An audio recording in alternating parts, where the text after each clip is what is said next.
Good evening. Sorry for the delay. Actually, I got delayed while preparing the notes. I thought that it will take lesser time to solve the problem, but the problem became very long, 8-9 pages. So, which will actually we will go through today on this turbofan engine. Can you hear me? Sir. Hello. Yes, sir. Can somebody? Okay. You can see the screen also. Yes, sir. Okay, good. Yes, sir. So we have covered this turbojet engine. You practice those problems that I have told you. And after finishing turbo fan and turboprop, I will give you a problem sheet on this area, and then another one for ramjet and basically for ramjet engines. Others are not so important. So one small point that was left for turbojet engine was turbojet with afterburners. Okay, so we have not discussed turbojet with afterburners. So generally I discuss it later, but it is better to discuss at this point. Okay, so both turbojets and turbofan, which we are going to study today, turbofan also, may have afterburners. Okay, so what are these afterburners? Again, many of you already know this, but just a second. Those who don't, for those who don't, who doesn't know, uh, so we have sometimes for some applications we need very large amount of thrust for shorter durations. Okay, and fuel economy is not a very big problem. Means we are not bothered with the fuel economy. Means even if it takes more fuel, still we are okay, but we need very large amount of thrust. So this type of requirement is present for mainly for military aircrafts. So when there are flying maneuvers like actual combat is occurring, or when you are trying to evade a missile, okay, or aircrafts which take off from very short distances, like aircrafts which can take off from aircraft carriers, okay, which have a very short runway. So in those cases, you need very large amount of thrust in a very small or for a small duration, okay, not for very large duration, and you can sacrifice fuel economy for that moment. Okay, so in that case, what is done is after the turbine section uh, ends. So after, say, you have multiple turbine stages like shown here. So you have multiple compressor stages. This is a turbofan, so you have some fan stages also, but ignore the fan portion. So you have multiple compressor stages, then combustion chamber, then multiple turbine stages. After the gas exhausts from the turbine or exits from the turbine, the gas still has lot of air because we are using a very lean mixture. Remember that typical fuel air ratio is of the order of 1 by 50. Means large amount of air is still present even after complete combustion of the fuel. Okay, so because so much air is present and so much oxygen is present, if you inject fuel at this portion and ignite it, it can still combust. Okay, so after the turbine exit, there is a network of fuel injectors. It is not shown here clearly, but you can consider this region. So there is a network of fuel injectors which inject fuel, and it is combusted in a long pipe like this, cylindrical region like this. Okay, this is the jet pipe or tail pipe, like different nomenclature is there. So in this pipe section, cylindrical section, the extra fuel is burned, and you can raise this temperature of this combustion products to very high temperature because there is no subsequent turbine stages. Okay, you don't need any subsequent turbine stages. So as a result, because there is no limitation of turbine blade temperature, you can raise the temperature to a very high temperature, which was not sustainable in the combustion chamber because of the succeeding turbine stages. Okay, so in this case, because there are no turbine stages after this, you can raise the temperature to more than 2000 degree also. And as a result, what happens? You have large enthalpy of the combustion products. Okay, so when you expand it through a nozzle, a very large velocity can be generated in that case. for a shorter duration. Very large velocity can be generated, and we can generate large amount of thrust. So afterburners are used for thrust augmentation. This process is known as thrust augmentation and is used for military aircrafts. Okay. So typical turbojet engines for military aircrafts used to have afterburners. Again, those who are in the department or who have been in the department previously, just take a look at the MiG-21 engine that is kept in our lobby. Okay. So it is a old engine, 1960s engine, but still it has the afterburner, and if you look carefully, you will see the fuel injectors in the towards the end section. Okay, and the long jet pipe that is present where the combustion takes place, and then the nozzle section. Okay, and this nozzle has exit area is variable as we have discussed in the previous class, because of to cater to change in mass flow rate. Okay. So this is known as thrust augmentation, and this is done by using afterburners. Afterburners are not continuously used, so these are not designed for continuous use. Otherwise, the temperature will go too high. Although you have some protective coating, still the temperature will go too high. So these are only for intermittent use, like for takeoff from very short distance or for evading maneuvers, things like that. Okay. So if you want to study afterburners, means turbojet engines with afterburners, which are required for thrust augmentation, means increasing of thrust. Schematically, we can draw like this. For a turbojet engine, we have the compressor, combustion chamber, and turbine. Then there is a long jet pipe, and there is some extra fuel addition here. Okay, I should have put some fuel addition here also for the combustion chamber. Then combustion occurs here, and this combustion occurs again at constant pressure. Okay, what is the pressure in this region? It is equal to the turbine exit pressure. Okay, so this pressure is lower than the combustion chamber pressure.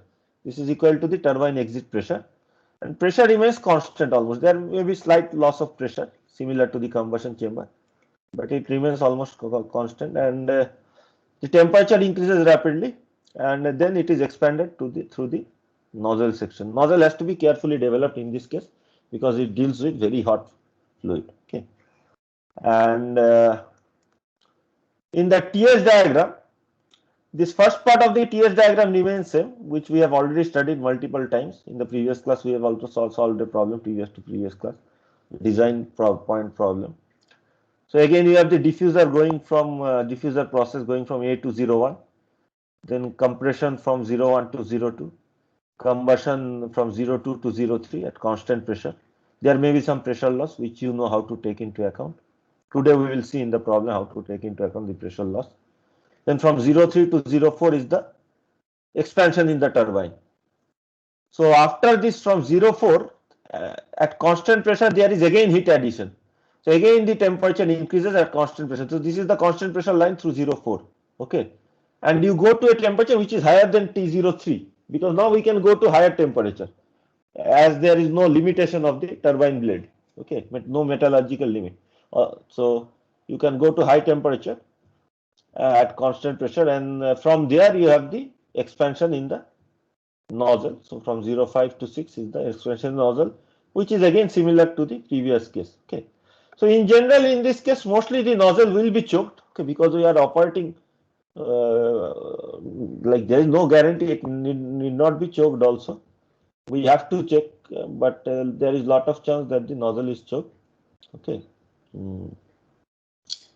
But because the temperature is higher, so if I add the nozzle, see the pressures are similar.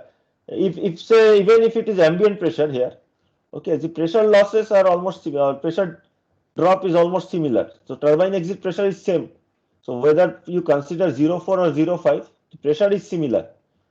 But what happens is that if you had a nozzle at this point, like a simple turbojet engine, and if that was choked, the temperature, the velocity there would be, what will be the velocity? Root over gamma of gas into R into T. Okay.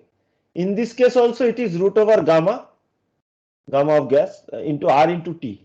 But this nozzle exit temperature will be significantly higher than this nozzle exit temperature. Okay. And as a result, the exit velocity, even although both conditions may be choked, the exit velocity in this choked condition is much higher. Okay, so thrust is much higher. Okay, in this case, but this is not very efficient process. So the efficiency of the conversion of energy from the fuel to the thrust is lower in this case. So it is not very efficient. So thrust specific fuel consumption increases, but you get more specific thrust. Like the same engine can generate more thrust for a short duration when you keep the afterburner on. Pressure thrust will remain same, no, sir? Sorry, I cannot hear you. Can you repeat? Pressure thrust will remain same, no, sir? Pressure thrust, it depends on the situation. Okay, it will be similar. Means see what happens is that exactly it will not remain same. Can I draw here? Okay. Let me open it in that because I don't want to waste time today. We are on a very short time today. Let me draw directly on this.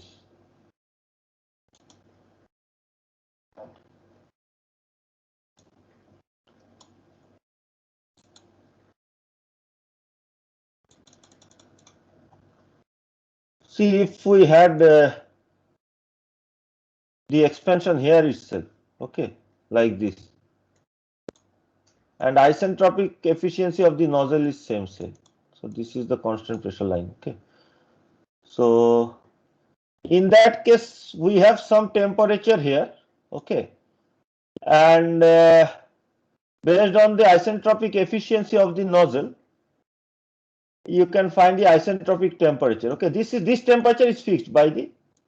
How can you determine this temperature at choked condition? Because T04 by, say if this point is T5, okay, T04 by T5 at choked condition is equal to gamma g plus 1 by 2. Okay, so this point is fixed. Then depending on the isentropic efficiency of the nozzle, you can find out the isentropic point here, and then the pressure drop. Okay, so because the temperatures are different as compared to these temperatures, okay, so this the pressure drop here will not be exactly same to the pressure drop that is present here. Okay, so this will not be actually a continuation of this line. So this line may be slightly higher or slightly lower. You have to calculate and check. Slightly higher or slightly lower as compared to this line. Okay. So as a result, what will happen? The pressure thrust will vary slightly, but not. It won't be a significant component as compared to, means the relation is still same, right? Momentum. So momentum thrust is significantly improved. Okay. So that is what is going to happen.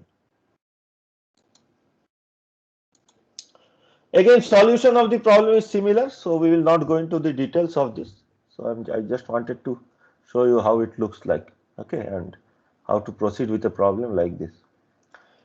So what we are going to do today is going to go to the new topic, which is turbofan engines.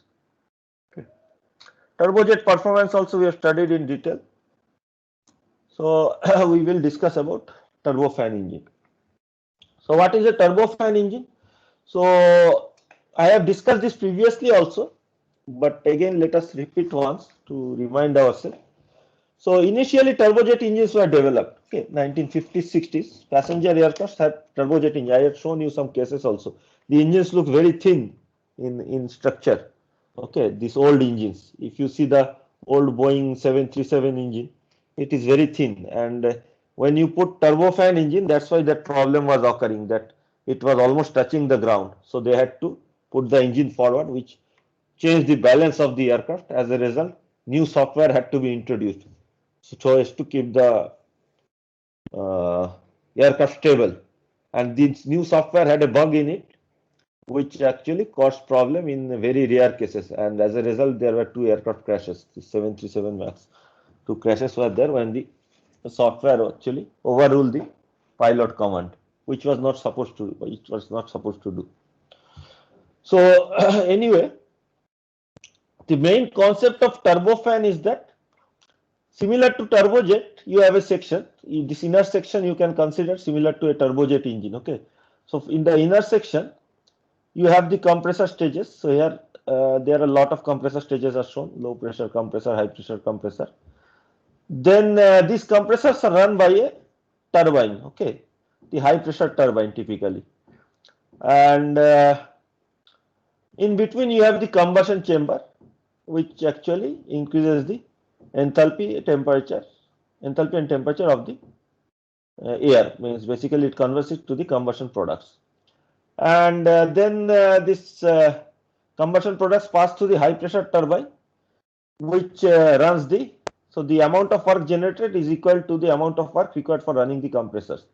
Then there is another set of turbines which are known as low pressure turbine, and these combustion products runs through the low pressure turbine. The role of the low pressure turbine is to, so they can either run the low pressure compressor and the fan, or just run the fan, okay, depending on design. So there can be different type of design. So in some designs the high pressure turbine only runs the high pressure compressor.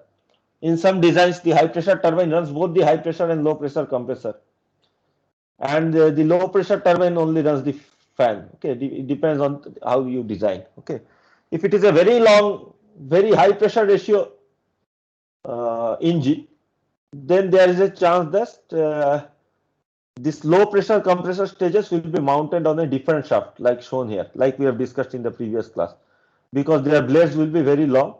So you want to rotate them at a lower velocity, lower RPM. Okay, as a result, they may be run by the low pressure turbine running at a lower RPM. The fan needs to be obviously mounted in a separate shaft. Okay, otherwise if the fan runs at a very high RPM, because the fan blades are very long, the tip velocities will become very high, and it will lead to centrifugal stresses, and also the tip velocities may exceed Mach number. Means locally it may exceed the speed of sound, which may cause shock waves and other problems. Okay, so this fan actually is nothing but similar to compressor only. Okay, it is of similar nature to compressor, but the pressure ratio is across the fan is slightly lower. Means it has, say, 1 or 2 stages. It can be 1 or 2 stages of fan. So each fan may have a pressure ratio of the order of 1.5 or something similar to a compressor stage, or maybe slightly less, but they have a very large radius or diameter and push a large amount of air. Okay, so they increase the pressure of a large amount of air by a small degree.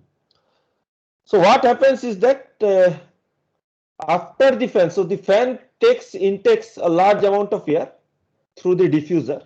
So there is a diffuser in front of the fan. It intakes a large amount of air. So this diagram is not accurate. There should be a diffuser here. Okay, and most of the air in typical passenger aircraft does not enter the core section. Okay, so the inner section, similar to turbojet, is known as the core section or hot section. So most of the air does not enter the hot section. Only a small amount of air enters the hot section, and rest of the air passes through the cold section. Okay, the cold section is the annular region between the core area and the outer casing. Okay, so for the cold section, there is no further device. After the fan, the air is at a slightly higher pressure, and then they go out through a nozzle, which is known as the cold nozzle.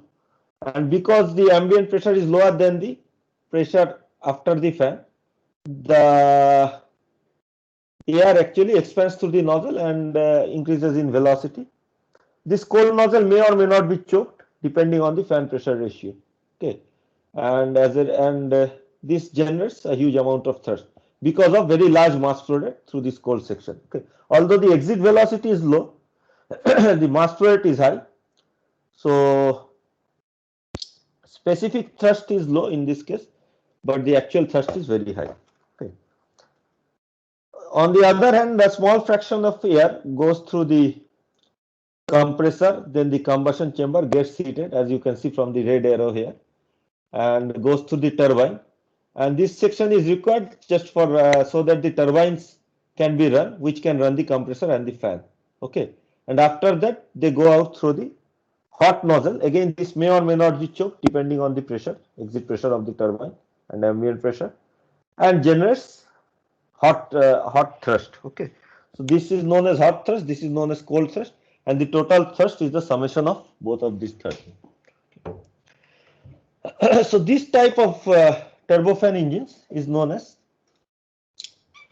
high bypass ratio turbofan engine or high bypass turbofan engine. Bypass ratio is the ratio of mass flow rate of cold air to the mass flow rate of hot air. Okay. Typical bypass ratios for modern aircrafts, modern passenger aircrafts is very high, around 10:1 or 10. Okay.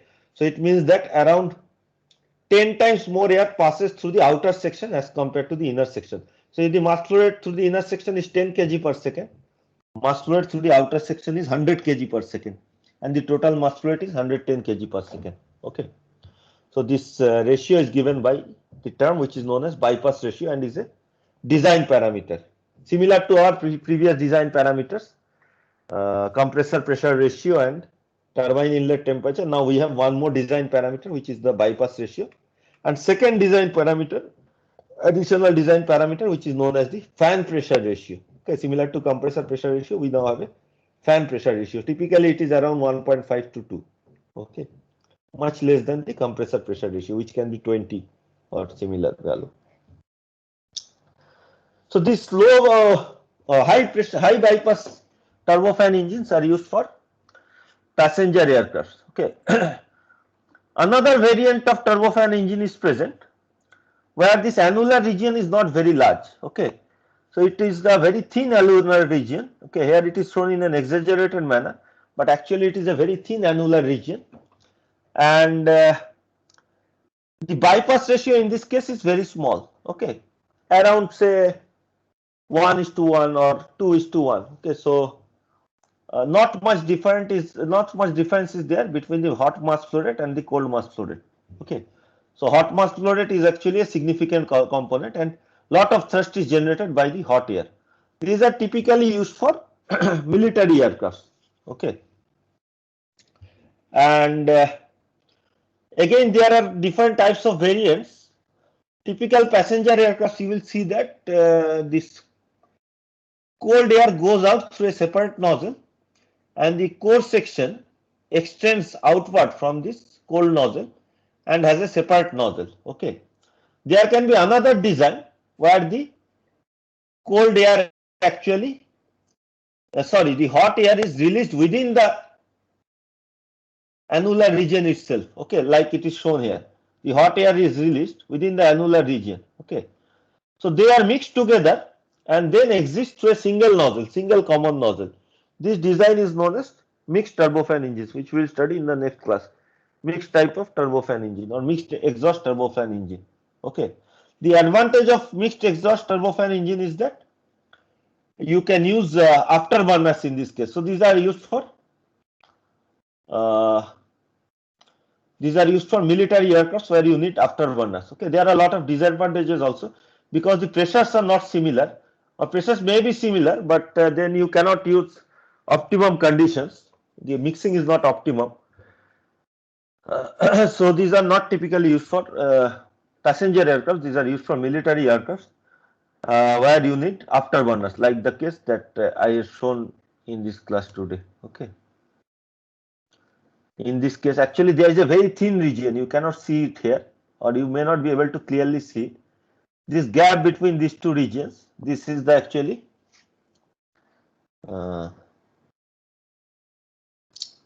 cold section. You can see it more clearly here. Okay, these are the fans. Then this is the core region. This is the core region. Okay, and the cold air goes outside through here, through this section, and somewhere here actually the mixing will be there. There is a gap here. It is not very clear up in this region. Mixes with the hot air, and they are both exited together through the single nozzle. Okay, after the afterburner. So afterburner actually combines both the cold air and the hot air. But again, as I am saying, this is not very common. More common case is this case. Okay, where you have two separate nozzles, and the bypass ratio is very high. Okay. What is the advantage? Why this type of engines were developed? Do you remember? We have discussed previously. Can you tell me 2 points? What is the advantage of turbofan engines over turbojet Sir, engines? noise is less. Noise is less. That is a very good point. Noise is less. Noise actually typically depends on the exit velocity from the nozzle or exhaust gas velocity. For turbojet engines, the exhaust velocity is very high. In this case, most of the air goes out at much lower velocity. Okay, so as a result, the noise is less. Noise actually mainly occurs due to turbulent mixing of the air. Okay, with the ambient air, the main noise that is produced. So as I had discussed in the previous class, so most of you might not have experienced during 1980s. If you were not born actually. So I had taken a few flights in those times, 1980s, and in those times the sound was unbearable in the aircraft cabin. You had to use uh, ear like you have headphones, large headphones nowadays. Similar to this, earmuffs were there, like you use in industries. If you are working in a very noisy environment in industries, you sometimes use large earmuffs, okay, covering the entire ear. So similar earmuffs actually we had to take with us for the aircrafts because the noise was unbearable in those times because we used those aircrafts used turbojet engines. Okay, it's not only because of turbojet engines, the cabins were also not very well designed to insulate the sound from the outside. Nowadays, the cabins are also very well designed. So it is a double effect. Because of turbofan engine, noise is less, and the cabins are also well insulated. But still, the noise is less because of turbofan. You can feel it. If you stand outside a turbofan engine, you will hear the noise. It will be a loud noise, but still it is much less than that of a military aircraft. If you stand outside a military aircraft, the noise will be unbearable. It is so high. Okay, and then as I was saying, the cabins are also very well insulated. So inside the cabin, you can feel that the noise is very less, even as compared to outside. But other aspects were good actually in those times, 1980s. Means food and seat spacing. It was not so crowded, and passengers were treated very well in those times. But it was not accessible to most of the people because flying was very costly in those times. So only international passengers used to fly mostly. Domestic aircraft was only for rich people. Anyway, let us not digress. Okay. So sound is one thing. Second aspect was what I was discussing. I think about this propulsive efficiency. Okay. So because you want your passenger aircraft to fly at subsonic velocity. Okay. That also we have discussed why we need to fly at subsonic velocity. We want to fly at subsonic velocity because going from subsonic to supersonic creates a sonic boom, which actually causes lot of distress. This is not allowed by regulations in urban areas. So military aircrafts also cannot go supersonic in urban areas. They have to go to deserted areas for going to supersonic speeds. So and like in that case, if you want to go at subsonic, just below the sonic velocity, turbofans have more propulsive efficiency because their exit velocity is less. Okay, you don't waste too much of kinetic energy as compared to turbojet engine. In turbojet engine, the exit velocity is very high, and large amount of kinetic energy is lost to the ambient. Okay, which is not the case for turbofans. So turbofans have higher propulsive efficiency.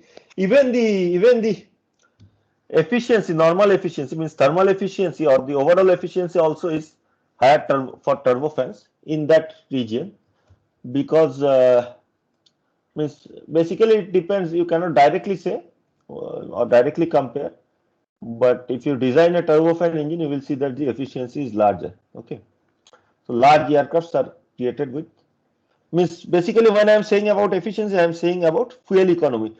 So specific fuel consumption is less.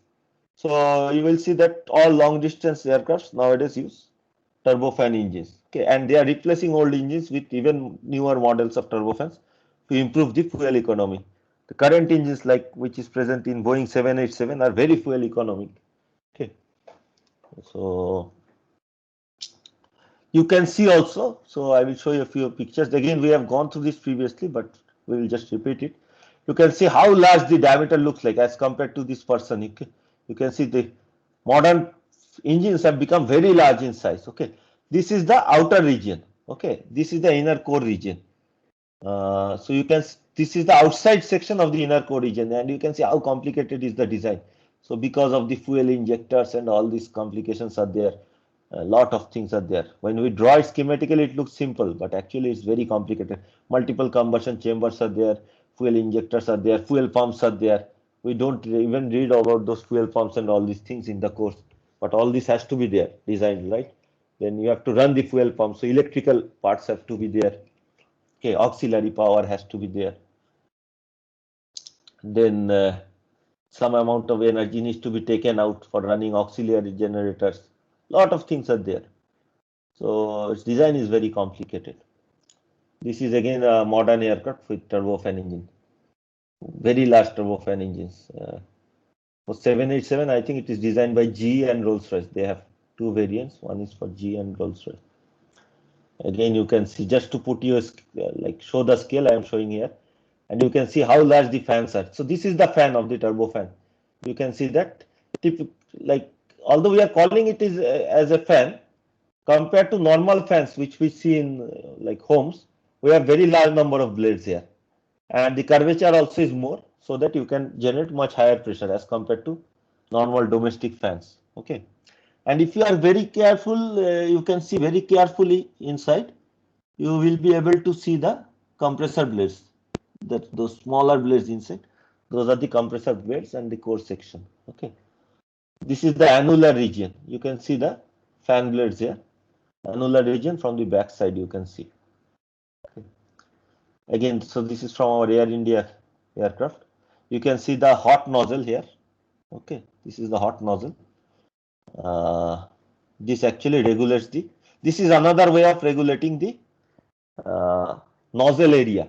So if you push this, or means if you change the length, if you slide it out or in, you can change the area of the annular region, which acts as the hot nozzle. Okay, instead of changing this like using flaps or anything, you can. So this is another way of changing the hot nozzle area. Elegant design.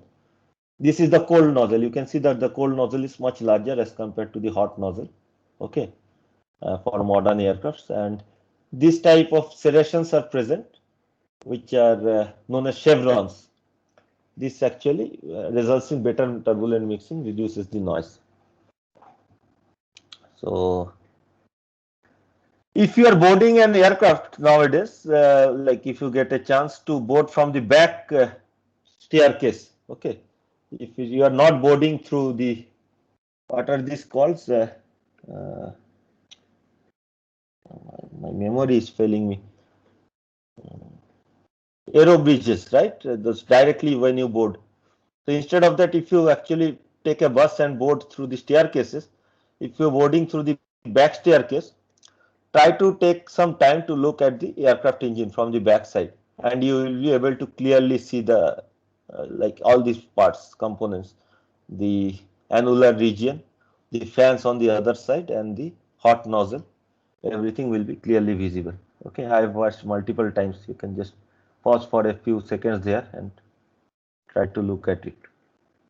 From the front side also you can try to see, but the view is obstructed because the fans will run at a small speed when you are boarding. Okay, so you might not be able to see anything. From the back side you may be able to see a lot of things. As I have discussed previously, turbofans also have been used for other purposes, for the experimental purpose. For example, for this lunar landing research vehicle, where we wanted to, not we means NASA wanted to modulate or modulate the gravity. Basically, they wanted to model the gravity as lunar gravity. So, but they wanted to conduct this experience in Earth, obviously, because they cannot conduct experience in Moon. So, when they are trying to develop the lunar landing vehicle, they have to design it for lunar gravity, which is 1/6 of the gravity of Earth. But they have to do or test it in on Earth. So as a result, to make this gravity equal to 1/6 of the gravity of the Moon, they need some kind of opposite thrust. Okay. So which negates the gravity. So this opposite thrust should be equal to the 5/6 of the gravity of the gravity due to the earth. Okay, and in this case they have used turbofan engine. Uh, Although it's not necessary to use a turbofan, just to give you an example. Okay. So we have discussed turbofans different say advantages of turbofan. You can read more from the book in much more description. Even you can go through the net. A lot of good articles are there. You can gain general knowledge about turbofans. All modern aircrafts, passenger aircrafts use turbofan engines, either turbofans or turboprops. Turbojets are not being used for modern aircrafts, as I have said. All the old aircraft, even the aircraft are still flying, means the fuselage and everything, but they have replaced the engines with turbofans to increase the efficiency and reduce the noise. So there are a few configurations. Okay. Any questions? Those parts we have already discussed couple of times. Third time actually we are going through in the course. Still, if you have some questions, I can clear the doubts.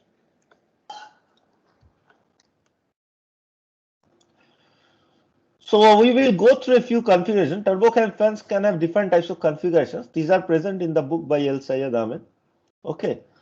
So you need not memorize all these things, but you should know what the different nomenclature is for this configuration. Okay.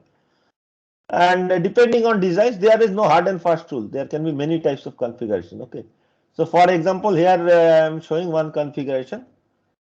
Forward fan. So most of the design obviously will be forward fan. Rear fan is not used generally. Very rare. Okay. So we will not consider it. So basically you can just call it as unmixed single spool configuration. Okay. You can ignore this part. Although in the book it was mentioned as forward fan. So it is unmixed single spool configuration. Single spool, you now know what is single spool. It means that there is a single shaft and the turbine runs both the compressor as well as the fan, because there is no separate shaft. The same turbine has to. So when I am saying same turbine, actually there are multiple stages, but all of them are mounted on the same shaft. Okay, and they run both the compressor and the fan. Okay, so it means that you cannot rotate it at very high velocity, otherwise the fan tip velocity will become very high. Okay, so there is a compromise here. This is not a very optimum design, but this may be, the capital cost may be lower while designing, because you need less number of turbines and single shaft. So as a result, the design is also simple, because you don't have concentric shafts one over the other. Bearing and other designs also are lubrication, everything is simpler. Lubrication means again lubrication pump. Lot of things are there. Okay, from design perspective. So this is one design. Why it is unmixed? Because you have separate cold and hot nozzle. Okay, so this is a very common design which is typically used. This is unmixed two spool engine. Okay, this is one of the most common type of engine, where a hot like high pressure turbines runs the high pressure compressor, and the low pressure turbines runs the low pressure compressor as well as the fan. Okay, and they are mounted on separate shafts. The low pressure turbine runs at lower RPM. The high pressure turbine runs at higher RPM. Okay. As a result, you can, because they are running at lower RPM, the stresses are not very high for the fan or the low pressure compressor. Okay. It is still unmixed because you have separate exit for the cold air stream and the hot combustion products. Okay. So separate nozzles. You have two nozzles. Okay. You have to calculate for the two nozzles.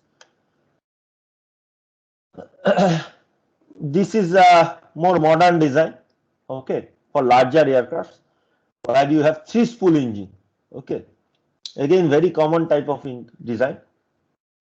High pressure turbine is running the high pressure compressor. Intermediate pressure turbine is running the low pressure compressor, and the low pressure turbine runs the fan, outside fan. Okay, so all three are run differently with different turbines at different speeds. This is the most optimum configuration. Okay, but the design is most challenging, but the configuration is most optimum. from efficiency point of view and like stress point of view. Okay, so stresses will be most of the. You can run the low pressure compressor at a higher RPM as compared to the fan. As a result, you can generate more compression in the low pressure compressor as compared to this previous design. Okay, but still it is unmixed. Okay, then you can have mixed flow. Again, single spool or two spool engine. So here the image shows a two spool engine, but mixed flow. Okay, so similar to military aircraft. So there may or may not be afterburner, but what will happen is that, so if it is a two spool engine,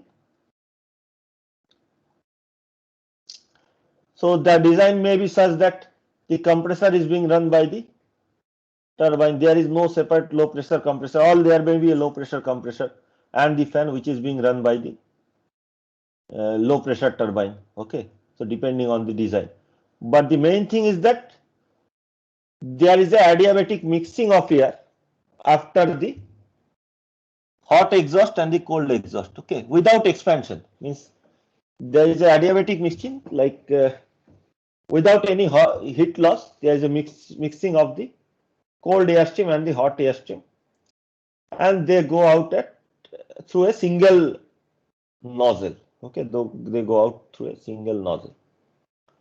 So there can be other configurations here also. There may be an afterburner, as we have seen in the case here, the actual case. Okay.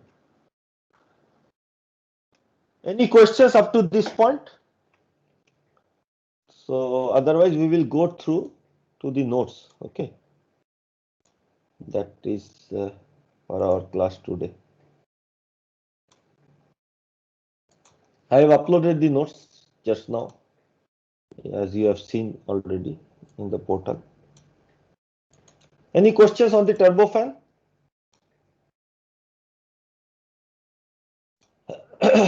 So let me take a short break. My throat is hurting today, as I was saying. I have a throat infection. So I will take a short break and again continue after 5 minutes.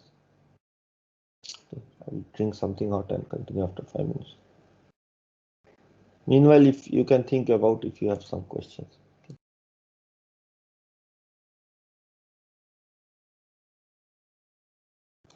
I will just keep open the diagram. You can take a look at the diagram and meanwhile diagram and the TS diagram and the component diagram. Okay.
So I am back. Can you still hear us? Still hear me? Yes, sir. Okay. Any questions from anyone on turbofan engines?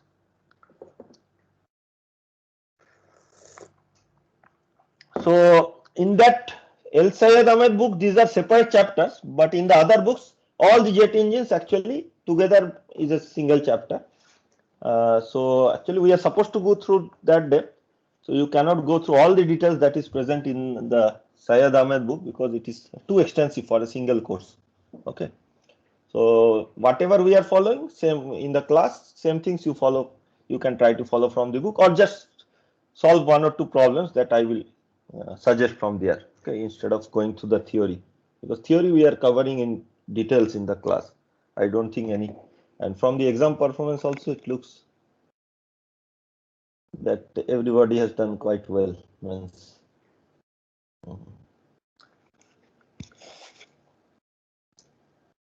only one question was like short question. Also, still people have answered, but somewhat could have been answered in a better way. But otherwise, performance is very good.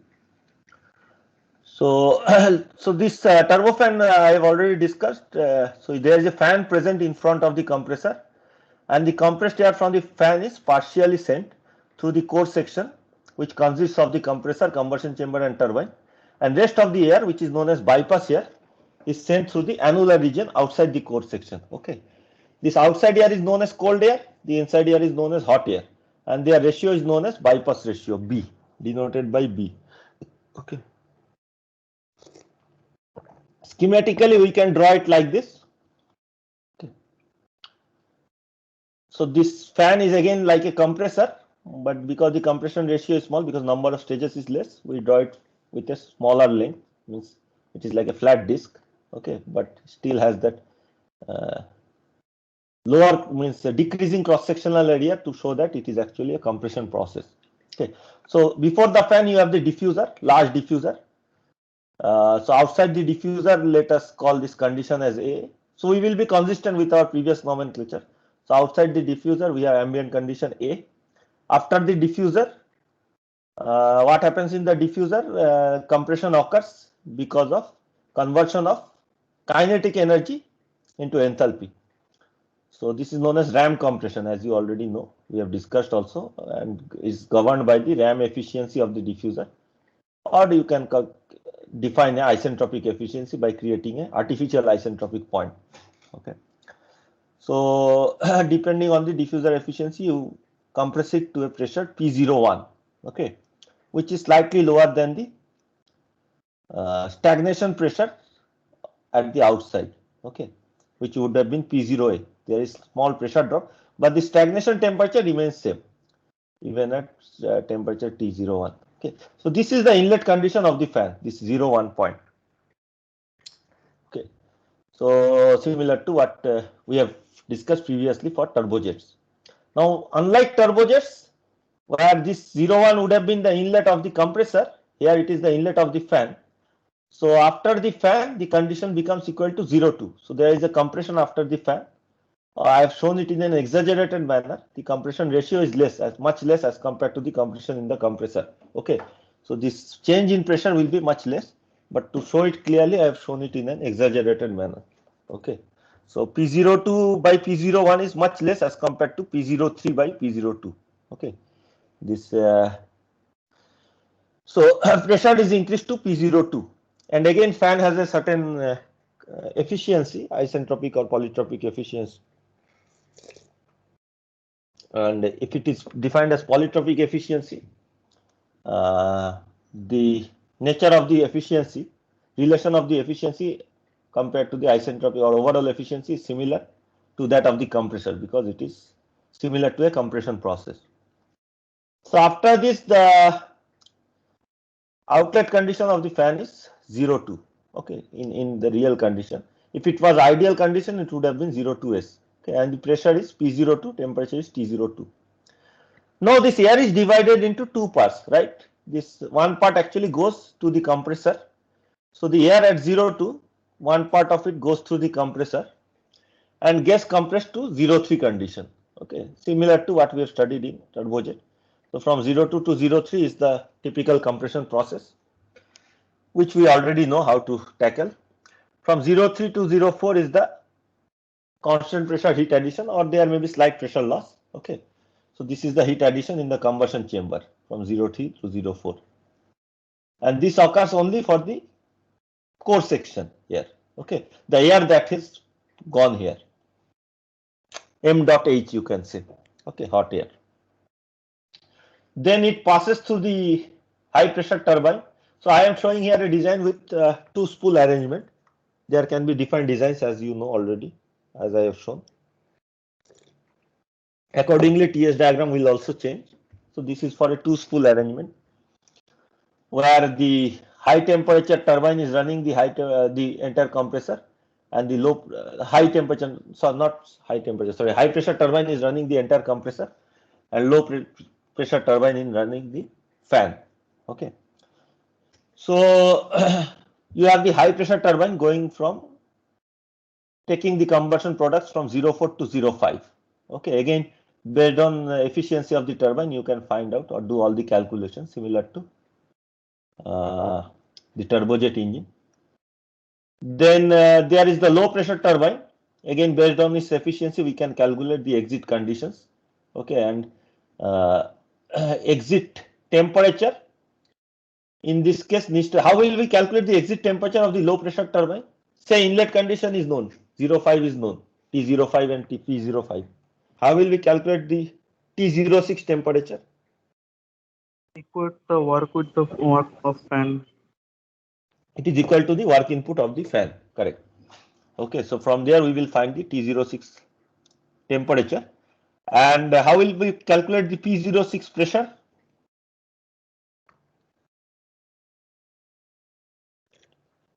At the turbine exit? Isentropic.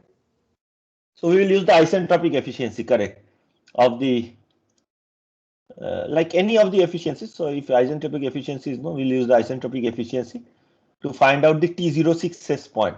Okay, and once you know the T06 temperature, you can use the isentropic relation.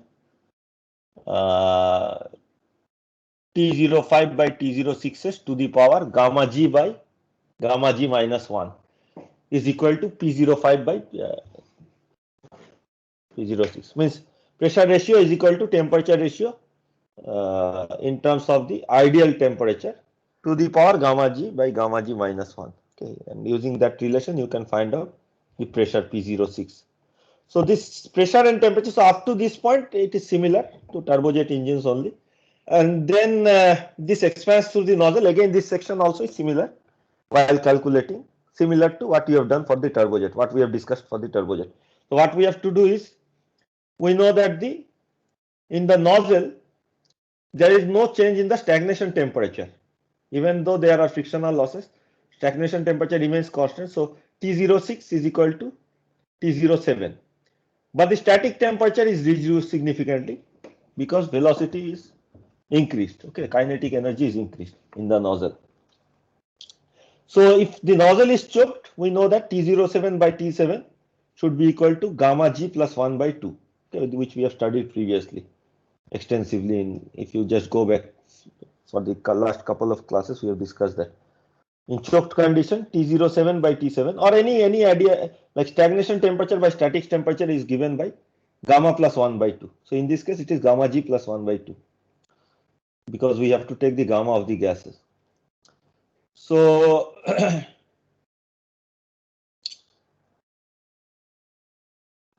we have to find out what is T7 from this because T07 is already known. And once you find T7, from the isentropic efficiency of the nozzle, you can find out T7s. And using the isentropic relation between T06 and T7s, you can find out what is P7. Now, if P7 is equal to, if P7 is greater than ambient pressure, it means that the nozzle is choked and our initial assumption of choked nozzle is correct. If P7 is less than ambient pressure, if the calculated P7 is less than ambient pressure, it means that our initial assumption is not correct nozzle is not choked. So we have to take P7 equal to PA, okay, and do the calculation again to find out the thrust. What about the remaining air which had gone outside, which was going to the outside section, okay, the m dot c. So that is expanded directly from the condition 0 2. So the condition does not change from 0 2, okay. So the condition remains same as 0 2 and goes through a cold nozzle, okay. So from 0 2 there is a cold nozzle here. Okay. There may be some pressure loss. We are ignoring the pressure loss. If you ignore the pressure loss, you just go from 0 2 to 0.8. Again, the calculation is similar. You have to find out first 08, T08 will be equal to T02, and using the choked condition assumption, you have to find T8, and then you have to find P8 similar to this, and we will do a calculation today and it will be clear. So once you find P8, you have to check whether P8 is greater than PA or not. If P8 is greater than PA, it means that our assumption of choked condition is correct, and then whatever calculated P8 is there and T8 is there, that is the correct P8 and T8. If we find that our calculated P8 is less than PA, it means that our initial assumption of choked condition is not correct and the exit pressure should be equal to ambient pressure PA. In that case, we have to take P8 equal to PA and find out the thrust. Okay. So this is for this configuration. For other configurations, similarly, the things may change, but this is the most common configuration. So typically, if nothing is mentioned, you can assume that this is the configuration for our course. Okay. If something else is mentioned, then you assume something else. If nothing else is mentioned, you assume that this is the case. Okay. This is the most general or more common configuration. Any questions?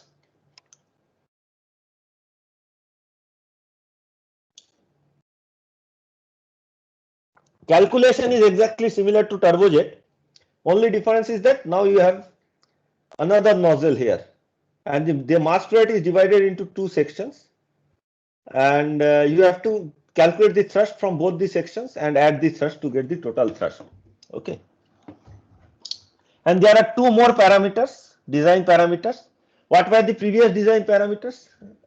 Can you hold on for a minute?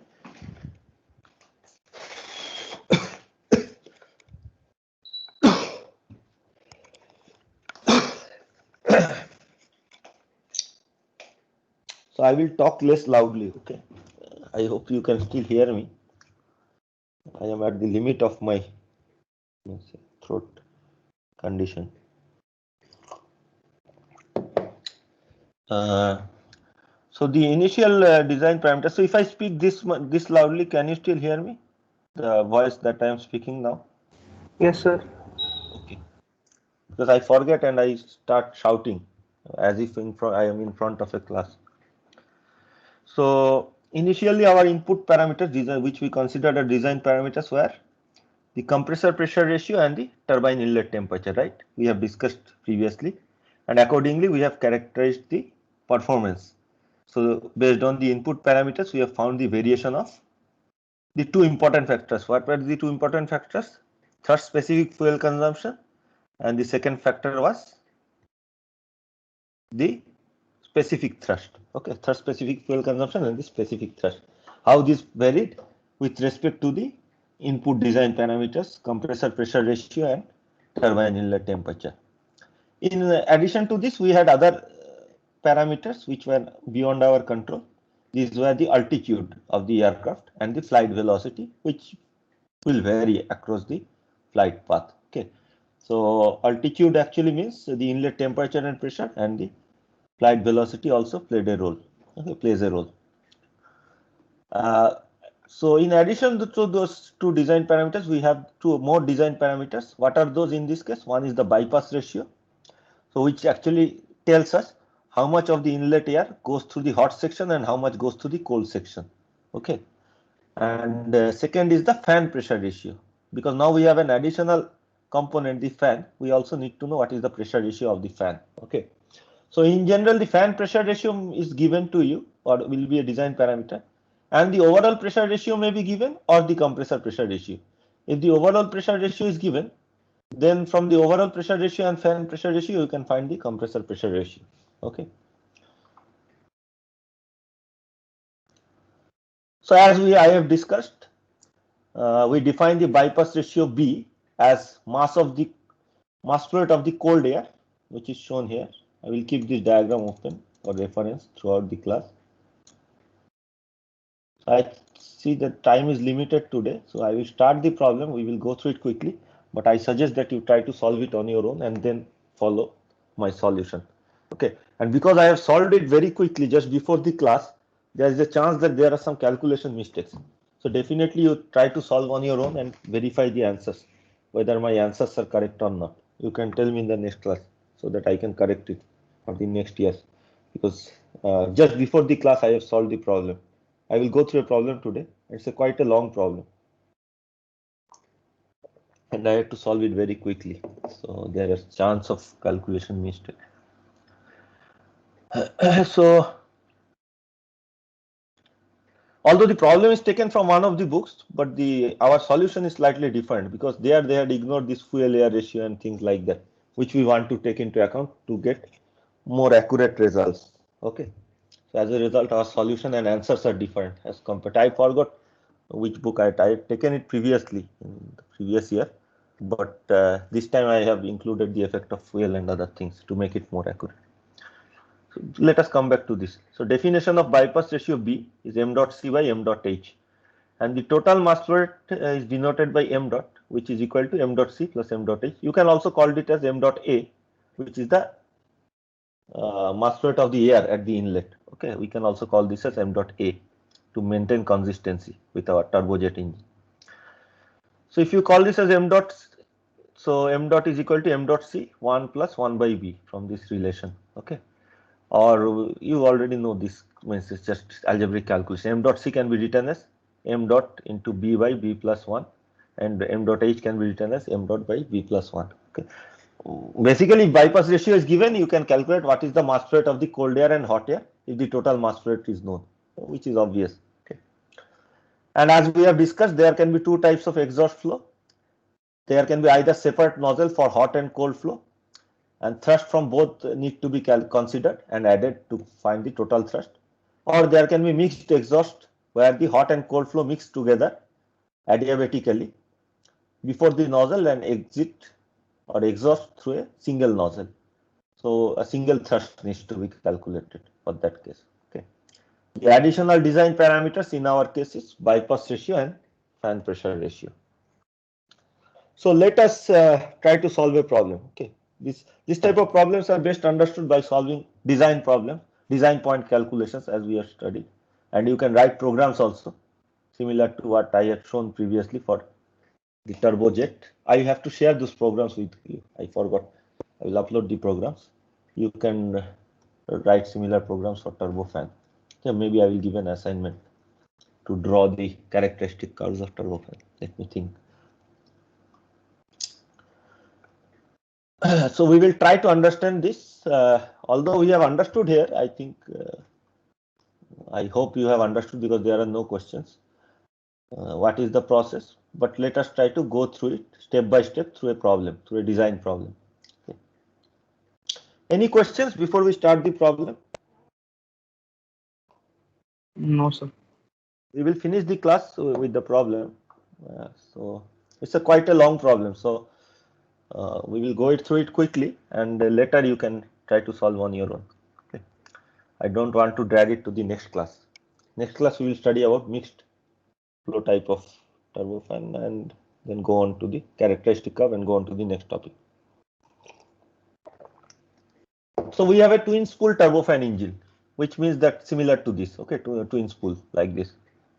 Twin spool turbofan engine with overall pressure ratio 25. Okay, not RC.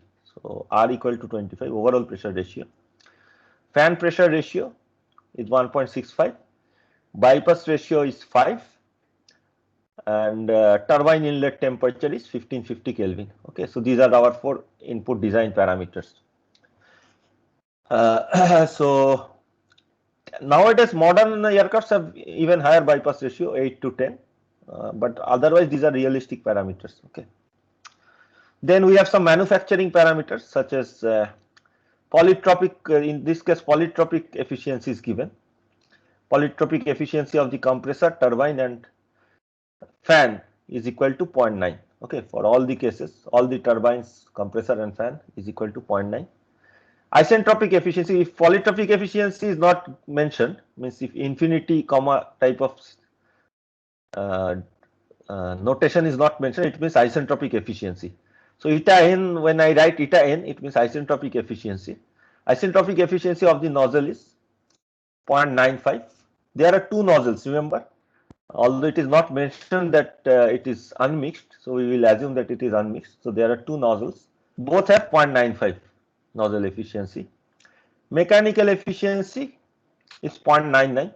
Again, mechanical efficiency here has two components, means the high pressure turbine, how it transfers the work to the compressor, that ratio is 0.99.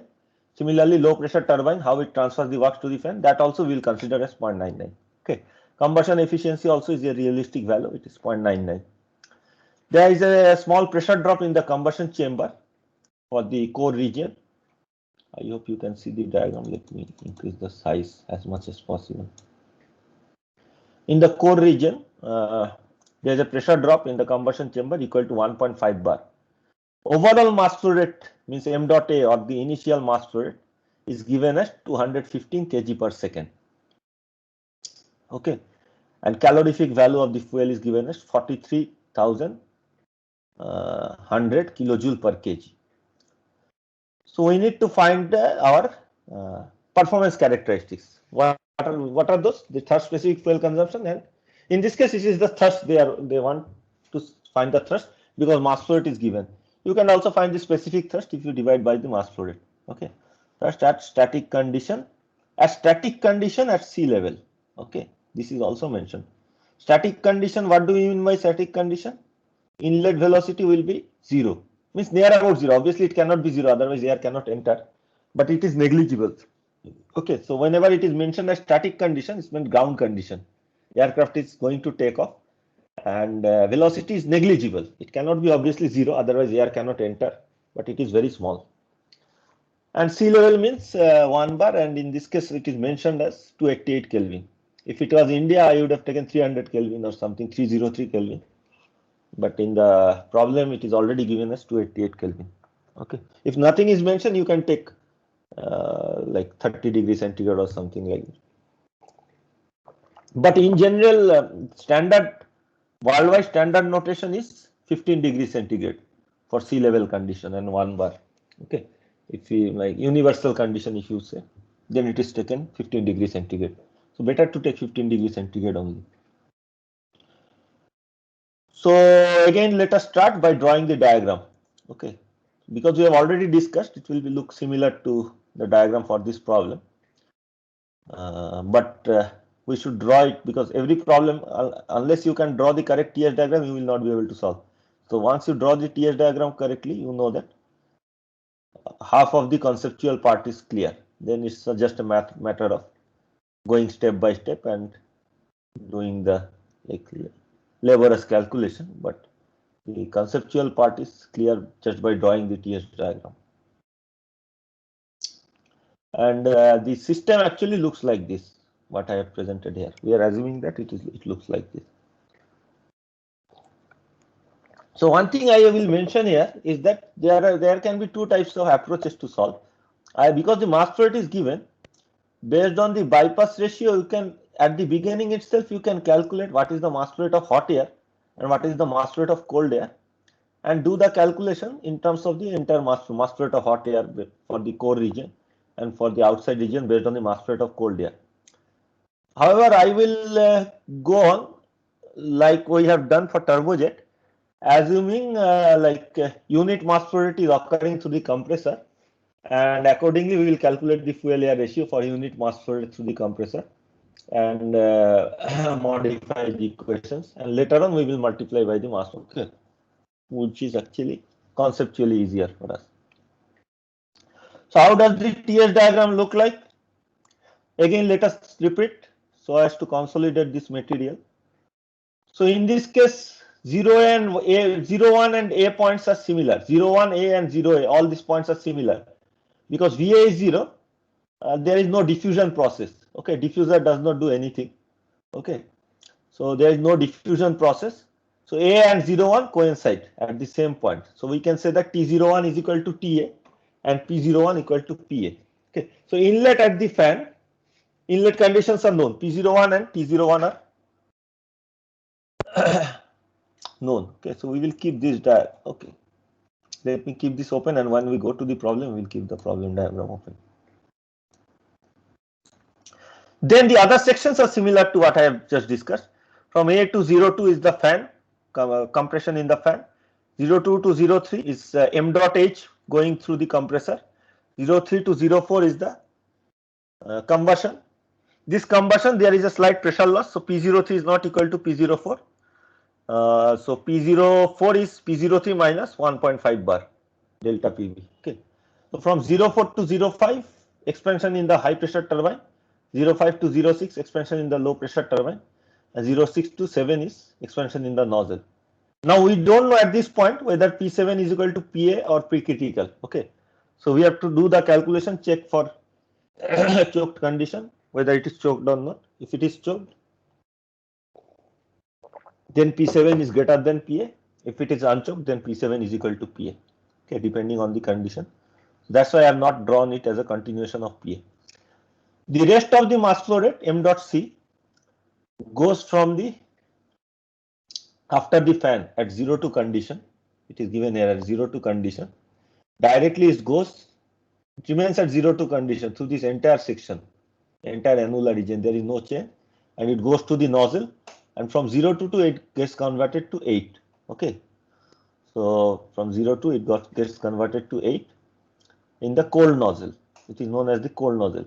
And again we have to check whether this nozzle is choked or not. This also can become choked. Okay, so whether this is choked or not. If it is choked, P8 is equal to pre-critical for the cold nozzle. This pre-critical will be different from this pre-critical, obviously, because they are operating at different conditions. Okay, different pressures. And if it is not choked, P8 should be equal to PA. Then it will be just a continuation. This PA line will coincide with this P8 line. Here I have drawn differently, but this may coincide. Okay. Is this clear to everyone? We will keep this diagram open for the rest of the problem.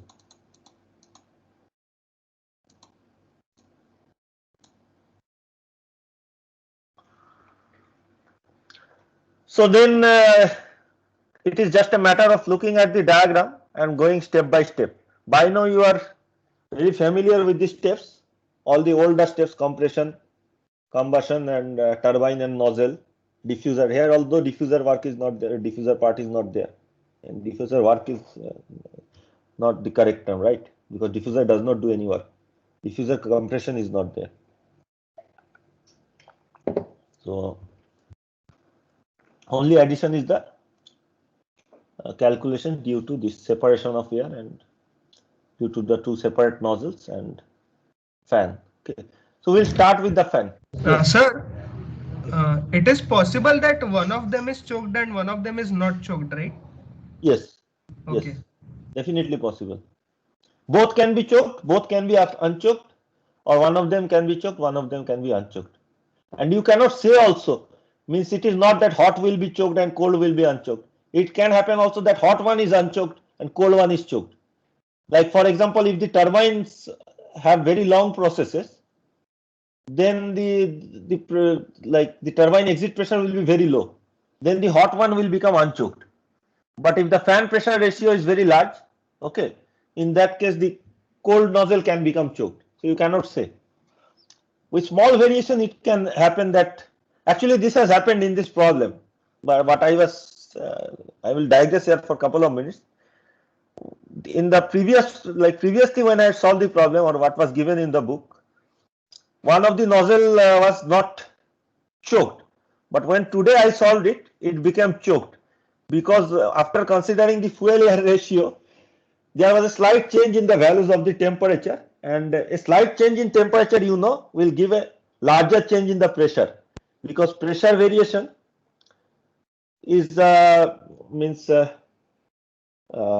small temperature variation, pressure variation is exaggerated because it is proportional to temperature variation to the power gamma by gamma minus 1. So because of that change in pressure, the nozzle became choked because of that. So somebody, if he does incorrectly and does not consider the fuel air ratio, his entire calculation will be different in that case. It will become unchoked. But I am not sure. So you have to do the calculation again and check this, because I have done it and I have not revised it. So maybe I have done some calculation mistake, but the process is correct. So you can go through it. I will also check it once and confirm in the next class. Okay. So again, let us go step by step quickly. Only 10 minutes are left. Obviously, I cannot go through the, like, let us go for 10-20 minutes and try to go through all the steps. Okay. And you can try to do this on your own. So we will start from 0, 1 point. T01 is equal to TA. In general, T01 is equal to TA plus VA square by 2CP, which VA is 0. So it is equal to TA, which is given as 288 Kelvin. P01 equal to PA, which is equal to 1 bar. Okay.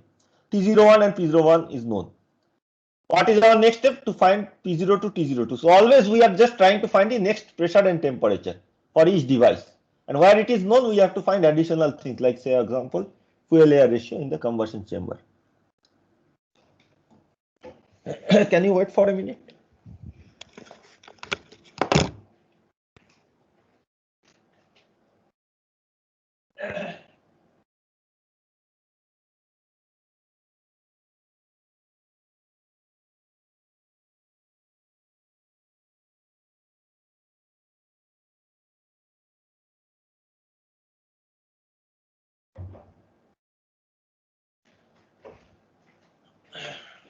Okay. Okay. So next step is to find out P02 and T02. Can you still hear me? Hello? Yes. Yes. So P02 is equal to P01 into fan pressure ratio, obviously, which is given as 1.65. RF is given, if you remember, as 1.65. So P02 is equal to P01 into RF, which is equal to 1.65 bar. Now, in this case, the polytropic efficiency is given, okay, instead of isentropic efficiency. So T02 by T01, we can directly write, this is, where is the diagram? This one, right? Yes. So this is 0, 1 point. From 01 to 02, we can assume it to be a polytropic process, as we had considered, studied in polytropic efficiency. So polytropic, if you consider this as a polytropic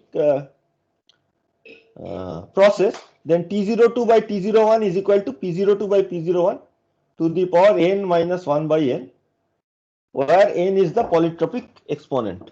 Okay, polytropic exponent. So this type of problem we had not solved previously using the polytropic exponent.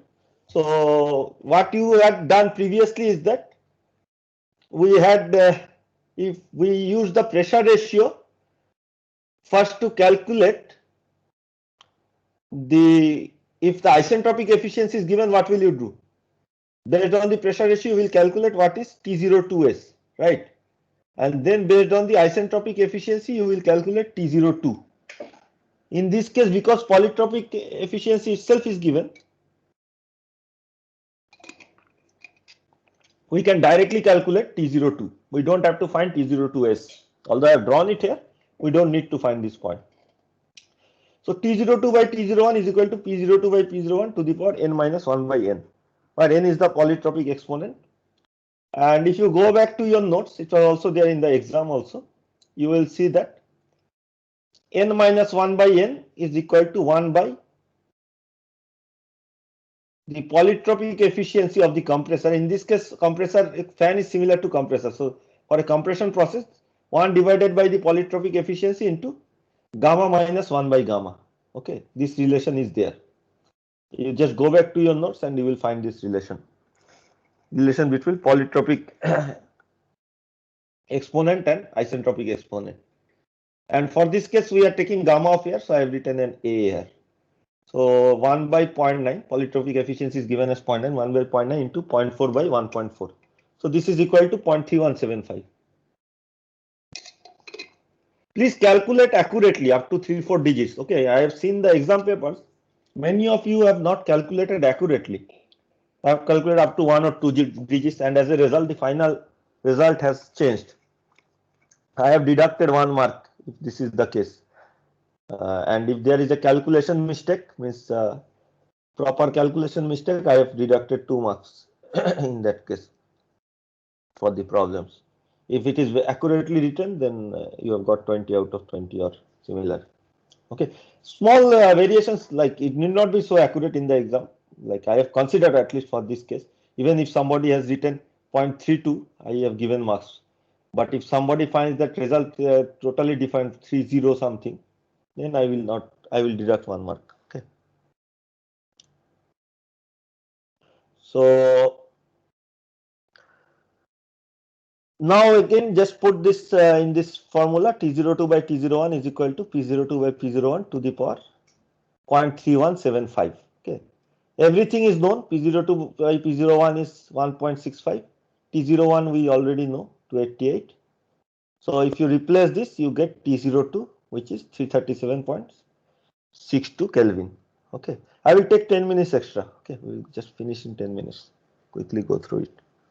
I don't want to drag it in the next class. I'm sorry for taking these extra classes, but there is no other option. These materials are very important for you guys. Okay. So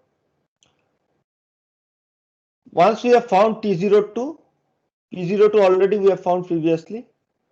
So our fan calculation is over. Okay. Next, what we will do? We will go to the compressor. So from this part onward, this is similar to turbojet engine. What we have studied. One problem we have solved for turbojet. Same thing you have to do here. But instead of isentropic efficiency, here the polytropic efficiency is given. So similarly, so P02 is 1.65 bar. Inlet condition of the compressor we have calculated. T02 is 337.6253 Kelvin. So P03 first we have to find. P03 by P01 overall pressure ratio is given to us, which is 25. Okay. So P03 is 25 bar. Okay. So P03 by P02 is 25 by 1.65. Now again for this case, n minus 1 by n is equal to 1 by polytropic efficiency eta. This is not n. Okay. This is eta infinity comma c. This is n into gamma minus 1 by gamma a. So again this is 0.3175, and T03 by T02 is given as pressure ratio to the power n minus 1 by n. Pressure ratio is 25 by 1.65 to the power this value. It gives us the value of temperature T03, which is 800.2576 Kelvin. Okay. Temperature at this point. Pressure already we have found. Pressure here is 25 at 25 bar, 25 atmospheric pressure. Temperature we have found now 800.2576 Kelvin. Calculation of compressor is done. Now what is the next step? You know from turbojet calculation that next step is to go to the combustion chamber. I am not asking you questions here because it will slow down, because we have in the previous problem I had asked you the questions what should we consider next. Here I will just go through the steps quickly, okay, due to lack of time. So for the combustion chamber already T04 is known because that is the maximum temperature or turbine inlet temperature. It is given as 1550 Kelvin. And what is the pressure? Pressure is P03, means compressor outlet pressure minus pressure loss delta PV. So P03 minus delta PV, so 25 minus 1.5. So outlet pressure is 23.5 bar. So outlet condition of the combustion chamber is known, temperature and pressure is known. But we have to also do the energy balance in the combustion chamber to find out the fuel air ratio. Okay. So you can write the fuel air ratio in two ways. So here we will write. So in general we will write for our course fuel air ratio with respect to the hot air. Okay, mass flow rate of hot air. So basically what I mean is that here if you have m dot f fuel into eta b combustion efficiency into calorific value, This is equal to m dot h into 1 plus f, not m dot a, not the total air, only the air that enters the combustion chamber. Okay. So our f is defined with respect to m dot h, not total m dot. Is this clear to everyone what I am trying to say? Yes, sir. Okay. So in that case, the equation is same as turbojet. F into eta B into QCV is equal to 1 plus F CPG T04 minus CPA T03. Okay. Again, you already know similar problem was there in the exam also. Replace all the value. Everything is known. CPG is 1.148, T04 is 1550, CPA 1.005, T03 we have calculated. Okay. Eta B is given as 0.99, calorific value is given. CPG and T04 are also again it is known. So we get a fuel air ratio of 0.0323848. Okay. This is the fuel air ratio only with respect to m dot h, not the overall fuel air ratio. Okay. Next, so this will be required for our next calculation. So we will go to the high pressure turbine next, right? High pressure turbine inlet conditions are known. What is the inlet condition? P04 and T04. We have already calculated. T04 was given and P04 we have calculated. So what should we calculate from the turbine? We have to calculate T05, right? And you guys already know how to calculate T05 by equating the work output of the turbine. The turbine is running, high pressure turbine is running the compressor. So work output of the turbine should be equal to the work input of the compressor. Okay. So what is the work input of the compressor for the high pressure turbine? M dot H, mass flow rate through the compressor is m dot H into Cp of A into T03 minus T02. Okay. This is equal to mass flow rate through the turbine, which is equal to m dot H into 1 plus F because of addition of fuel. M dot H into 1 plus F into Cp of gas into T04 minus T05 into mechanical efficiency, transmission efficiency. Okay. Because only 0.99 here it is given as 0.99, so that much amount is transmitted to the compressor. Again, plug in all the values. I am not reading out the values. You can just check the values later. Only unknown is T05. From this calculation, you will get T05 equal to 1150.43 Kelvin. Okay. So temperature at this point is known. What is the next step after this point? Can anybody tell? T05 is known. Equating the low pressure turbine with fan work. No, but to do that also, that is fine. That we can do. But ultimately, we need to know the nozzle inlet pressure. Okay. To know the nozzle inlet pressure, we also need to know this pressure also. How will we find this P05? That we cannot ignore, right? Polytropic efficiency. Using the polytropic exponent directly we can find, right? Efficiency is also not required. Here isentropic efficiency is not given for the turbine. Yes, yes. So for this polytropic process going from 04 to 05, P05 by P04 is equal to T05 by T04 to the power n by n minus 1. This is similar to the isentropic process where you use gamma by gamma minus 1. For a polytropic process, what is a polytropic process? Does anyone remember? It is PV to the power n equal to constant, right? Instead of PV to the power gamma equal to constant. So when PV to the power n equal to constant, all the pressure and other relations with respect to temperature also becomes like this. Instead of gamma, it becomes equal to like with respect to n. Is this clear to everyone? How to calculate P05 in this case? Yes, sir. Okay, Yes, so P04 is known, T05 by T04 already both are calculated. N we have n by n minus 1 we have not yet calculated. We need to calculate, sorry, we have not yet calculated. Okay. So for a turbine n minus 1 by n, again you can go back to the notes, is given as polytropic efficiency of the turbine into gamma minus 1 by gamma. Here this gamma is gamma of gas, which is 1.333. Okay. Please check these calculations later because I have done it very quickly. Okay. It was just before the class. into 0.9, so it gives us 0.2248. So from this P05 is 6.2393 bar. This pressure is known. This pressure, without this pressure also you could have calculated the work, but this pressure is required because you need to calculate P06 later on, so that you know what is the nozzle inlet pressure. So that's why P05 is needed. Okay. Now for the low pressure turbine, we need to equate the work to the work input of the fan. Okay. This is the new thing, work input of the fan equal to the low pressure turbine output work. So what is the work output from the low pressure turbine? M dot H into 1 plus F is the mass flow rate, same as the high pressure turbine, mass flow rate remains same. M dot H into 1 plus F into Cp of gas into T05 minus T06 into transmission efficiency or mechanical efficiency eta M. Okay, this is the work that goes into the fan. Now what is the work input of the, or what is the work required by the fan? Mass flow rate through the fan. So what is the mass flow rate through the fan? So fan, remember, it takes the entire mass flow rate, right? So the entire mass actually goes through the fan. If we just take a look here, it caters to both m dot c plus m dot h. M dot c plus m dot h into Cp of air T02 minus T01. Okay. So if I cancel m dot h from both sides, I will be left with m dot c is nothing but b into m dot h, right? Bypass ratio into m dot h. So this side we have 1 plus b, and all the other variables are known. B is also given as 5. Okay.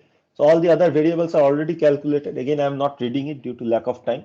You can do it later. Only unknown is T06. So you find the T06 from here. For my calculation, it came as 893.2706. Again, I am asking you just to check these values. Okay. And let me know in the next class. So again, now P06 needs to be calculated. So P06 by P05 is equal to T06 by T05 to the power n by n minus 1. Same polytropic exponent is present for the turbine because efficiency is same, polytropic efficiency. So using that 0.2248. So this is 1 by 0.2248. So accordingly you get the pressure ratio. P05 is already known, so you get P06 as 2.0247 bar. Okay. So up to this point we have calculated. Now only thing left is the nozzle calculation for both the nozzle. You can see how long these problems are, right? So we have started from page 92 and it goes on till page 9. So 8 pages. It goes till page 99. So we have come only till halfway, you can say. So I will just rapidly go through the nozzle part because the new things we have already done. Nozzle part is already old thing which we have previously also done. So once P06 is known, you will have to tackle the hot nozzle. Same as turbojet case. Okay, so let me just quickly go through it.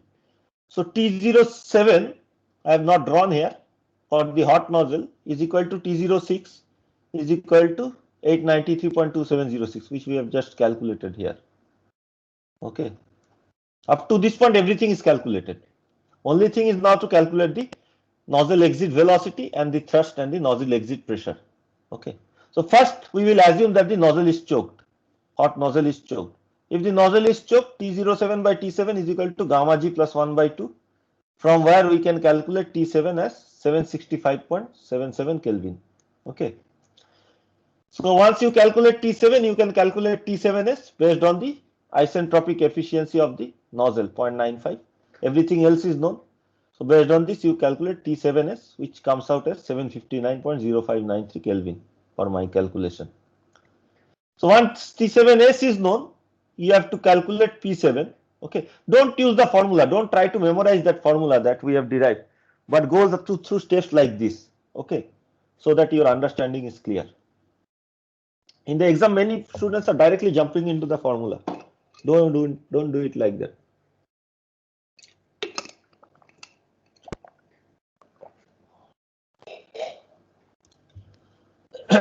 Because your understanding will not be clear if you just memorize the formula, and you will not remember the formula after 2 days after the exam. But if understanding is clear, you can solve this problem even after 1 year. So P7 by P06. Okay, this we can calculate based on T7s by T06 to the power gamma g by gamma g minus 1. For this isentropic process, we can use the isentropic relation, and this is equal to 0.52114, putting gamma g equal to 1.333. So P7 we can calculate, and it comes out to be 1.0552 bar. Again, that is what I was saying. For my calculation, this is like this. Previously, it was less than 1 bar. And remember, the ambient pressure is 1 bar. So for my case, the nozzle became choked after I have taken the effect of fuel. In the book or from where I had taken the problem, it was unchoked. So please check this calculation thoroughly. Otherwise, the calculation will differ. Okay, it has become choked by a very small margin. It is slightly higher than the ambient pressure. Okay, ambient pressure is 1 bar. It is come out as 1.0552 bar. Again, if you do very rough calculation, you will make mistakes like this. Actually, previous time also I have given one, deliberately I had designed a problem where this value was supposed to come very close to the ambient pressure, like 1.001 or something like that. And if you have taken very accurately the data, then only you can capture that the nozzle is choked. Otherwise, if you calculate very roughly, then you will find that nozzle becomes unchoked and your calculation will go wrong. So like this, I had designed one problem in the previous exams just to check whether the students are doing it thoroughly. Anyway, so in this case, P7 is greater than PA, so nozzle is choked. Okay. So we know that if the nozzle is choked, in the previous class also, in the turbojet case also, nozzle was choked. So we know how to calculate the thrust.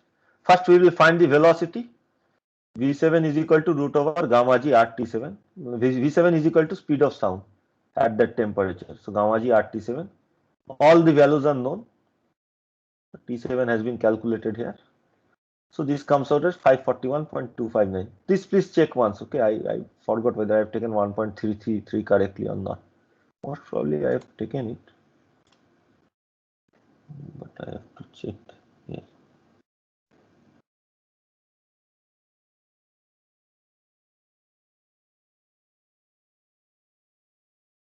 Yes, I think I have taken it correctly only.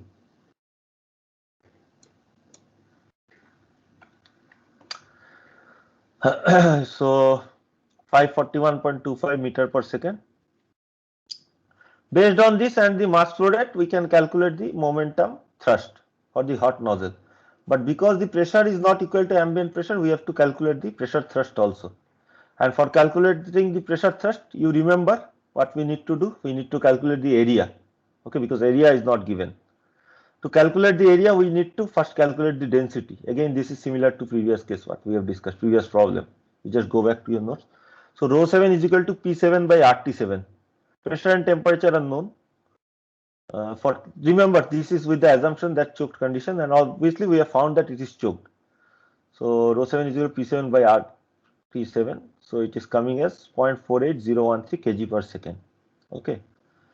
Now the mass flow rate is given as 215 kg per second and B is 5. Okay, based on that, we can calculate the hot mass flow rate, which comes out as 35.83333 kg per second, and cold mass flow rate is 179.1667.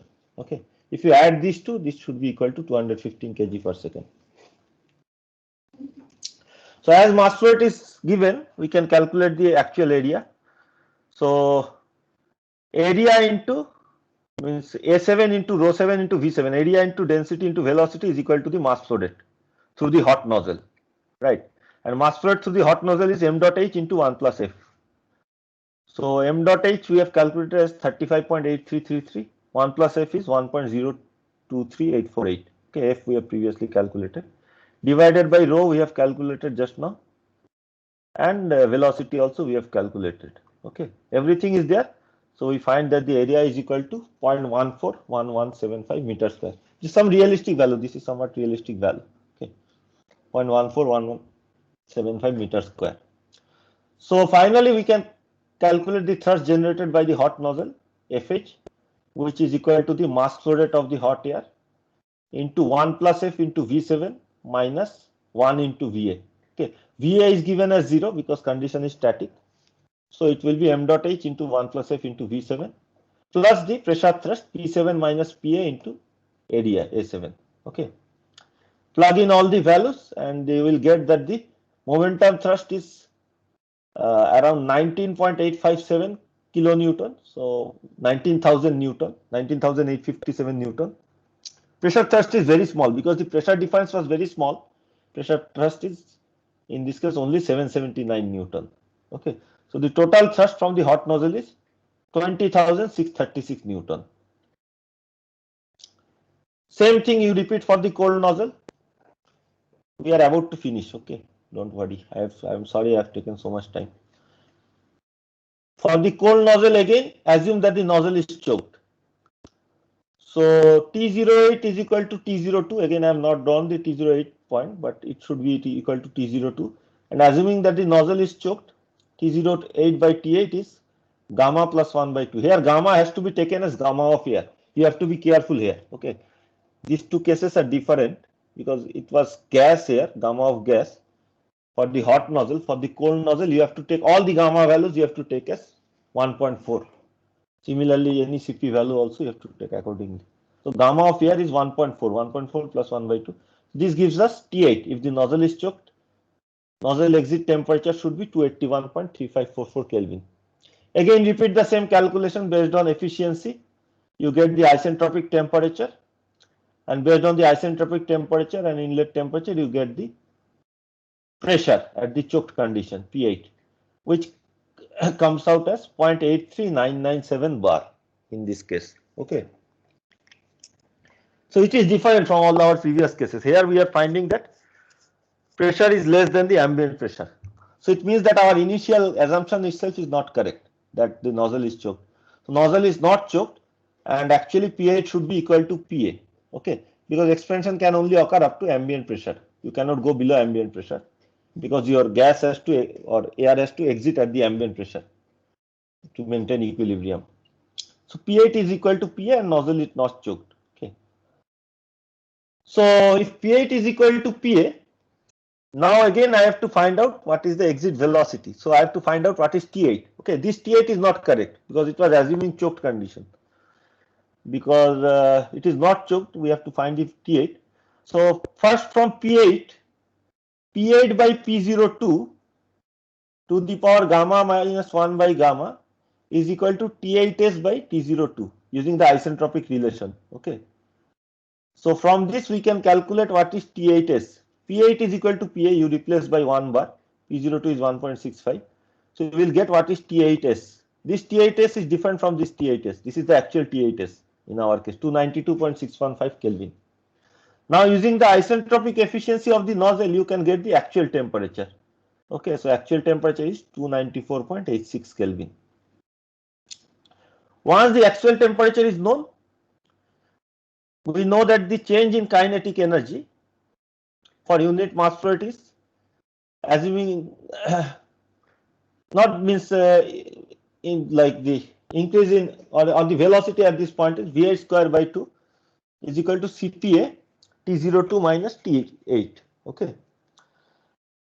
So Cpa is 1.005 into 10 to the power 3 and T02 we have already calculated previously long time back. I forgot the value. Okay. And T8 just now we have calculated. Okay. If you replace these values, you get what is V8. So in this case, V8 is 293.167 meter per second. You can see that velocity is much less as compared to the hot nozzle velocity. What was the hot nozzle velocity?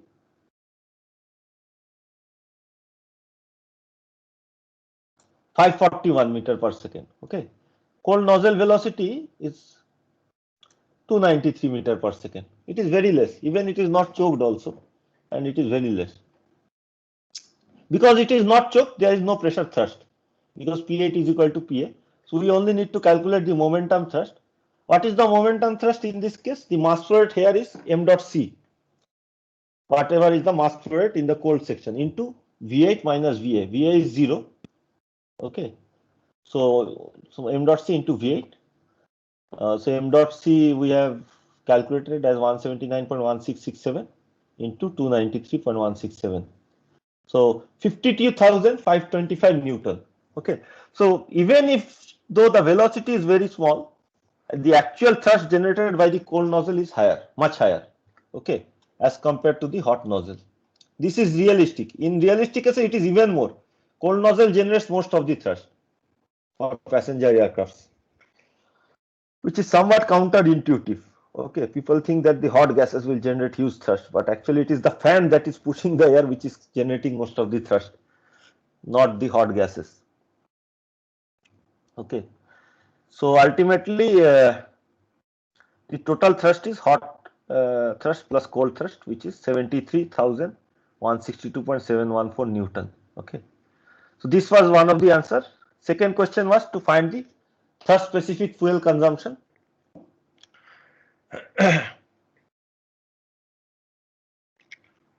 So here I have calculated. Remember, we had calculated the F with respect to m dot h, right? So if I want to calculate the mass flow rate of fuel m dot f, this is equal to F into m dot h. Okay, so 0.023848 into 35.833, because the way we have defined F. Okay, so mass flow rate of fuel is 0.023848 into mass flow rate of hot gas divided by thrust will give you TSFC in terms of kg per second, means mass flow rate by thrust Newton, which comes out as 1.16802 into 10 to the power 5 kg per second per Newton. And I have discussed that typically it is written in terms of per hour, not per second, okay, for engineering usage. So you have to multiply by 3600. If you multiply by 3600, you get a value of 0.04205 kg per Newton hour or kg per hour per Newton. Okay. So I will stop here. I will discuss the question answer in the next class. We have run out of time hugely. So I will just quickly discuss the question answers means from the mid-sem exam once quickly in the next class, and we will continue this discussion in the next class. Okay, please wait for the attendance and try to solve this problem and check whether the calculation is correct. Okay, and let me know in the next class because I could not verify today.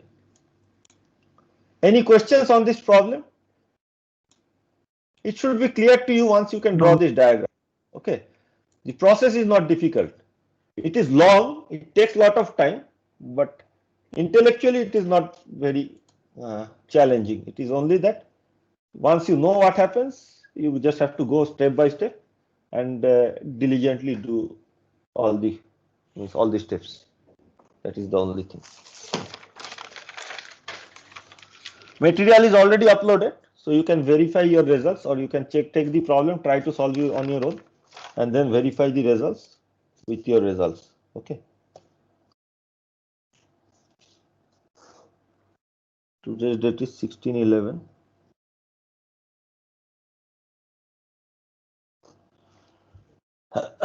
Bharatram present. Then Sachin Kumar Singh. Sachin Kumar Singh. Sachin present. Sanjay Yes, sir. present. Yes, Sanjay is present. Abhishek Anand is present. Vikas is present. Manthan is present. Ajay Kumar is present. Gaurav is present. Jishnu, I think I saw, yes, Jishnu is present. Suresh Kumar.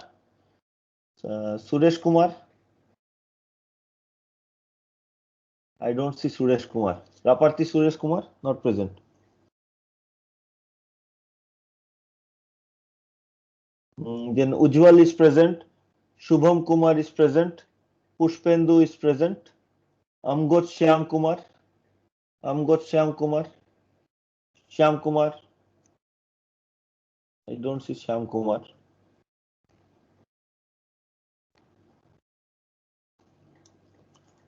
Prabhat Kumar Mishra present.